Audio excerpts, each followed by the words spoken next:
मोहम्मद इरशाद सैफी। तो आज क्या मामला है यहाँ जो आना हुआ? देखिए, यहाँ पर ये हमें वकील भाई ने मुख्य अतिथि के रूप में भारतीय सैफी समाज टीम को पूरी को जो है वो इनवाइट किया था और अब से पहले भी हम लोग आए हैं और काफ़ी अच्छा लगा जो हमारे वकील भाई ने मेहनत की है और एक बेस तैयार किया है, यानी इसमें गरीब बच्चों को तालीम देने का और वो भी फ्री तालीम देने का। उस वक्त में जब शिक्षा बहुत महंगी हो चुकी है, यानी किसी को अपने बच्चे को शिक्षा दिलाना वो आज बहुत मुश्किल हो गया है। ऐसे दौर में आकर के हमारे वकील भाई ने एक ऐसा मंच तैयार किया जिसमें गरीब से गरीब बच्चा भी आकर के अच्छी शिक्षा जो है वो हासिल कर सकता है। इसी वजह से हम लोगों का यहाँ आना हुआ। तो सर आगे भी भविष्य में जब तक एनजीओ चल रहा है तो उसकी आप क्या मदद करेंगे? देखिए, हम हर तरीके से, सबसे पहली बात तो मैं आपको बता दूं कि हमारा जो संगठन है वो संगठित होने का काम कर रहा है।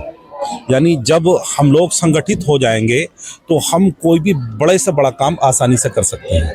सर कहीं ना कहीं हमने देखा सोशल मीडिया पे वकील जी जो एनजीओ का फाउंडेशन है ये सोशल मीडिया पे एक्टिव रहते हैं, कभी गरीबों की सहायता करने में, कंबल बांटने में, यहाँ तक कि भूखों को खाना भी खिलाने में। अभी कुछ समय पहले भी हमने देखा था कि इन्होंने 400 आदमियों को खाना खिलाया था, वो भी हमारे पास सबूत है, वीडियो है।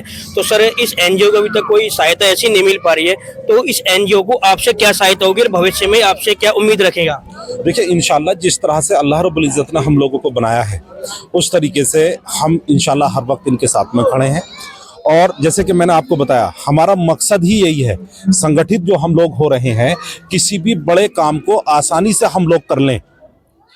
जैसे कि आपने कहा कि जी गरीबों को खाना भी खिलवाया है, कंबल भी बांटे हैं, इस तरीके के या और भी जो बहुत सारी बुराई हैं जो समाज में पनप रही हैं, जैसे दहेज को लेकर के है, या जैसे कि ये एजुकेशन जो बहुत मुश्किल हो गई है इसको जो आसान किया है वकील भाई ने, इंशाल्लाह हम इसमें हमेशा हर तरीके से भाई वक्त के साथ साथ भी और धन के साथ साथ भी इंशाल्लाह हम हमेशा कंधे से कंधा मिला करके साथ देंगे और साथ चलेंगे। सर कहीं ना कहीं हमारे वकील साहब जो फाउंडेशन इंडियन पब्लिक सेवा के, इन्होंने कुछ बच्चों की मदद की थी। अभी कुछ समय पहले दिल्ली में जाकर भी हमने भी देखा था, इन्होंने सहयोग भी करा था। सर इन्होंने बच्चों के स्कूल खोला है। सर एक स्कूल खोलना और स्कूल को चलाना ये कोई मामूली बात नहीं है, और ये अपने पास से अभी तक ये सहायता करते आ रहे हैं। लगभग 200 बच्चे इनके स्कूल में पढ़ भी रहे हैं, फ्री किताब भी दे रहे हैं, यहाँ तक कि ड्रेस भी देने की अपनी तरफ से कोशिश कर रहे हैं। सर कहीं ना कहीं इनको अभी तक कोई सहयोग नहीं हो पा रहा है इनके एनजीओ को, तो सर हम आपसे क्या उम्मीद रखते हैं या आप भी अपनी टीम के थ्रू क्या इनके एनजीओ को सहयोग करना चाहते हो और कहां तक करवाएंगे? देखिए, मैं आपसे यही कहना चाहूँगा कि इंशाल्लाह हम लोगों ने ये डिसाइड किया है कि इसमें हमारे संगठन के जो साथी हैं वो महीना मुख्तसर जो भी जिस पे बनेगा इंशाल्लाह हम इसमें जो है वो ताउन करने की कोशिश करेंगे। और आज भी हम इंशाल्लाह कुछ ना कुछ ताउन करके जाएंगे। अब से पहले भी मैं आया था, उस वक्त भी क्या यहाँ पर जो है हमने ताउन किया है, और बल्कि मैं ये देख रहा हूँ ये जो बस्ती है इसका योगदान माशाल्लाह बहुत अच्छा है, और जितना जिसको बन रहा है वो भी इसमें जो है वो ताउन करने की कोशिश कर रहे हैं, लेकिन अभी उस लेवल का नहीं है जो होना चाहिए। मैं कहना चाहूँगा आपके माध्यम से कि इस माध्यम से जुड़ें।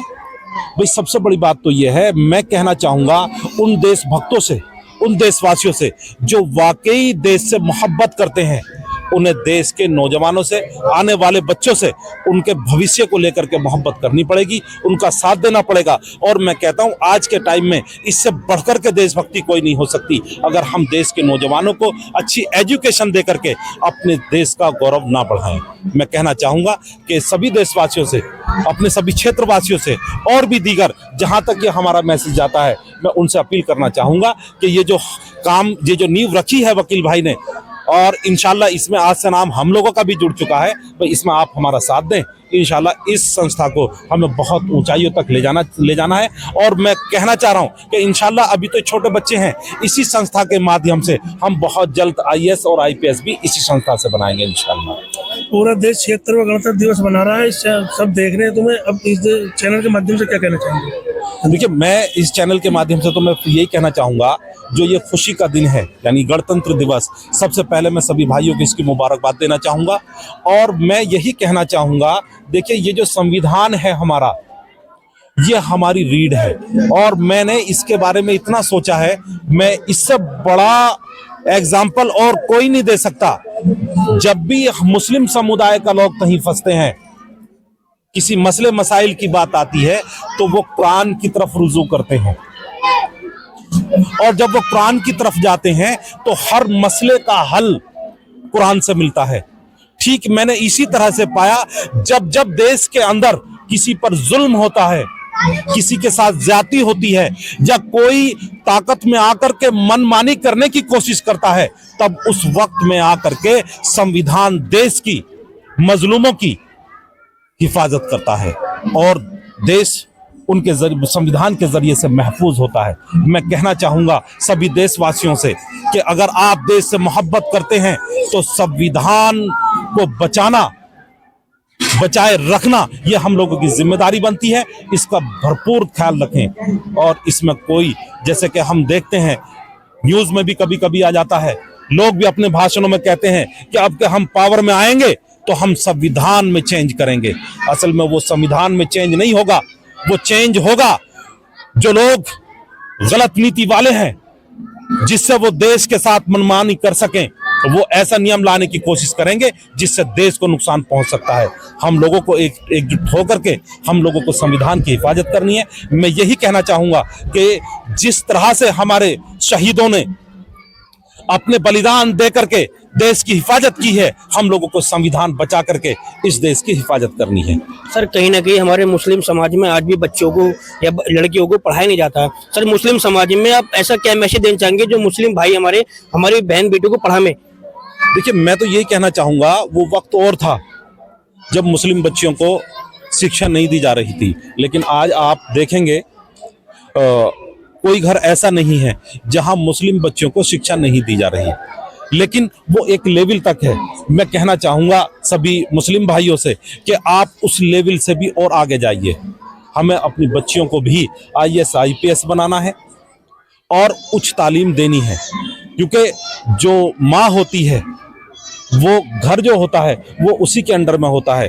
खुद जैसे कि मैं आज आपको बता दूं, मेरी बीवी M.Com है और उसका बेनिफिट मुझे कितना है कि आज मेरे जो बच्चे हैं वो अपनी क्लासों को एक टॉप लेवल तक जाते हैं। यानी अगर 2-3 बच्चे क्लास में टॉप होते हैं तो उनमें मेरा एक बच्चे का भी नाम होता है, जिसका मैं श्रेय जो देता हूँ वो मैं अपनी बीवी को देता हूँ, क्योंकि वो उनको जो है वो अच्छी शिक्षा देती है, और वो तब देती है जब उनके वालिद ने उनको शिक्षा दी।